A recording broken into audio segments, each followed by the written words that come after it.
Avant de commencer de parler de l'Asie du Sud-Est ou de la mer de Chine méridionale plus précisément, je crois qu'il est bon de rappeler quelques ordres de grandeur sur les sources d'énergie, à la fois, je dirais, dans leur contribution à l'approvisionnement du monde en énergie commerciale, et puis également en termes tout à fait financiers. D'abord, 3 ou 4 chiffres pour cadrer notre approvisionnement en énergie primaire, commerciale. Aujourd'hui, on a à peu près 83% d'énergie fossile, c'est-à-dire carbonée, à l'état soit gazeux, le gaz naturel, soit liquide, le pétrole, soit solide, le charbon. 83. Il y a 20 ans, c'était 85. Vous voyez l'extraordinaire difficulté, l'extraordinaire lenteur d'un mouvement pour changer la structure de l'approvisionnement énergétique. Il y a 20 ans qu'on sait qu'il y a l'effet de serre, il y a 20 ans qu'on sait que par nature les combustibles, les énergies fossiles sont des quantités finies, ce sont des stocks sur lesquels on prélève. Et bien malgré tout, on a gratté péniblement 2%. Et je pense qu'en 2030, ces énergies fossiles carbonées pèseront encore à peu près 75%. Si on fait vraiment un forcing, on arrivera peut-être à baisser à 70%. Mais 70%, c'est encore de loin la majorité. Et ça, on l'oublie. Les autres énergies non carbonées, c'est quoi? C'est le nucléaire et les renouvelables. Eh bien, ça fait aujourd'hui 17%, le complément des 83. Et en gros, ces 17, c'est 7 en nucléaire, 7 en hydraulique, et puis le reste, les énergies nouvelles, renouvelables, le vent, le solaire, la géothermie, l'énergie marine, etc. Donc, on a évidemment, quand on lit la presse ou qu'on regarde sa télévision, une impression complètement fausse des problèmes. Les 3% occupent 90% de l'espace médiatique, et nos politiques, quels qu'ils soient, d'un bord ou de l'autre, oublient totalement que les énergies fossiles, c'est le nerf de la guerre, c'est 83% des énergies commerciales. Et que ça ne diminuera que très lentement. Voilà, je crois que ça c'est une première chose pour comprendre l'importance des enjeux des énergies fossiles. Deuxièmement, on peut essayer aussi de donner ça en chiffres financiers. Les chiffres précis n'ont aucun sens dans ces domaines. Ce sont des ordres de grandeur qu'il faut avoir en tête. Et j'ai pris les chiffres d'affaires des grandes industries énergétiques, c'est-à-dire au point d'exportation de chaque industrie, quel est le chiffre d'affaires. Le pétrole retenait à peu près 3 000 milliards de dollars par an en ce moment. Le gaz, à peu près 1000. 3 fois moins. En termes physiques, la différence, le gaz pèse beaucoup plus lourd qu'un tiers du pétrole, mais en termes de prix, il y a une différence importante.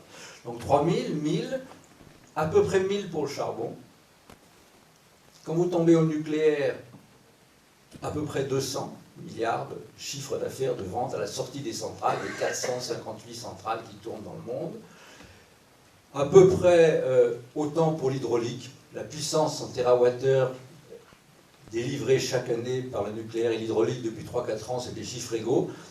Alors les statistiques de l'AIE ou même du gouvernement français vous donnent une vision complètement ubuesque, parce qu'on applique des coefficients d'équivalence qui, à mon avis, n'ont pas grand sens, qui fait que l'hydraulique est tout à fait sous-estimée dans les statistiques officielles. On fait autant de térawattheures et ils ont la même valeur économique en gros que les térawattheures nucléaires. Et puis quand vous tombez aux énergies renouvelables, c'est la centaine. Et la centaine avec des prix qui, eux, sont artificiels, sont subventionnés en moyenne à l'échelle mondiale à 100%. En clair, en France, quand vous faites de l'éolien, on vous rachète ça, si un parc offshore, à 200 € le mégawattheure, alors que le prix de revient moyen de l'EDF, c'est 50. Donc c'est même là 400%. Voilà, c'était juste pour donner le panorama, qu'on revienne sur qu'est-ce qui est fondamental dans les rapports de force économiques cette fois, et non plus militaires, mais les deux ont forcément des interactions. Bon, vous avez vu cette carte plusieurs fois ce matin, on n'y revient pas.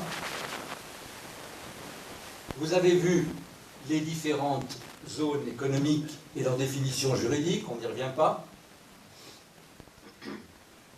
Je passe aussi là-dessus, que vous avez vu.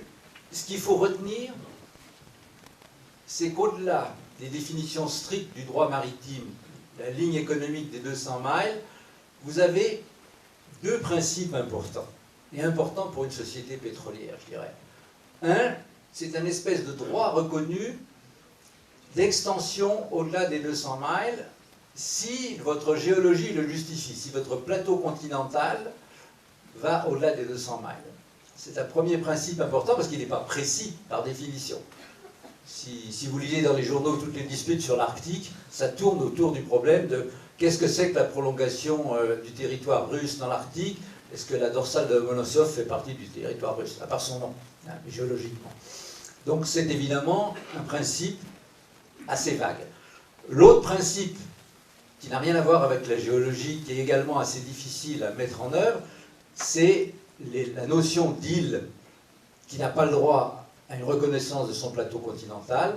C'est les îles, disons, en gros inhabitées ou très peu habitées. Et là aussi, c'est un concept élastique. Donc, vous voyez ces extensions du droit international. Là, on s'arrête 2 minutes sur qu'est-ce qui est contesté. J'imagine que vous avez vu ça ce matin plusieurs fois, mais je n'étais pas là.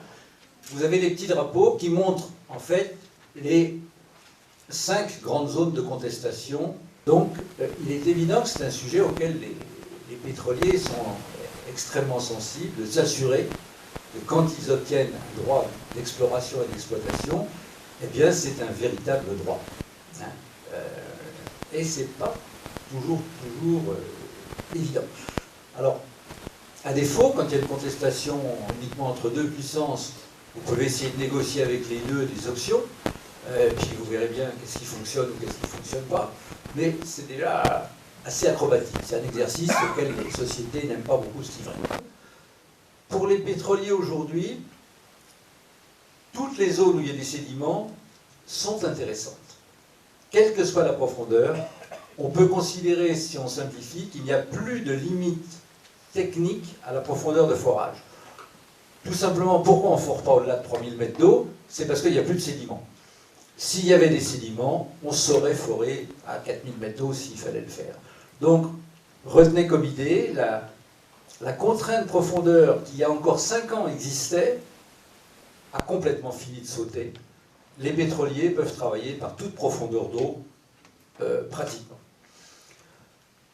Et dans la zone en question, eh bien, on peut dire que presque partout, on ne va pas rentrer dans des détails de géologie, vous avez des épaisseurs de sédiments qui sont statistiquement porteuses, éventuelles, soit de gaz, soit de pétrole. Et ça, je crois que c'est évidemment un enjeu majeur qui, malheureusement, ne fait que compliquer les conflits. Je vous ai donné tout à l'heure l'ordre de grandeur du chiffre d'affaires industrie pétrole plus gaz, 3 000 plus 1 000, 4 000 milliards de dollars. Vous êtes quelque chose qui est, je dirais, 50 fois l'industrie mondiale de la pêche. C'est peut-être 30, peut-être 50, ça dépend le prix moyen du kilo de poisson que vous prenez. Il y a 100 millions de tonnes, je dirais, qui est prélevé sur les mers, et c'est un maximum pour l'instant, dans l'état actuel de la connaissance du monde vivant. Eh bien, il n'y a aucun rapport d'ordre de grandeur entre les enjeux pétrole et gaz et les enjeux pêche. Ceci dit, les enjeux pêche sont humainement évidemment majeurs, puisque la nourriture, c'est majeur pour la survie des hommes. Donc, ils peuvent être aussi aigus, les droits de pêche, que les droits pétroliers, mais économiquement, ce n'est pas le même monde. Alors évidemment, quand on a vu ces partages avec la Chine, le territoire jaune, que je vous ai montré dans 4 jeux d'hypothèses, on voit évidemment que l'hypothèse de la Chine elle-même, qui est la grosse ligne rouge, n'a rien à voir avec ce que nous dit le droit dans les différents jeux d'hypothèses. Dernière slide, non, avant-dernière. voilà une zone où le travail de délimitation est bien avancé. Et vous voyez qu'une des solutions qui a été retenue, c'est ces zones grises hachées. Quand deux pays ne sont pas arrivés à se mettre d'accord, mais chacun avait envie que l'exploration ait lieu, ils ont créé des zones communes d'exploitation où un opérateur se verra attribuer un contrat et où le résultat sera partagé entre les deux pays. Je dirais la rente minière sera partagée entre les deux pays.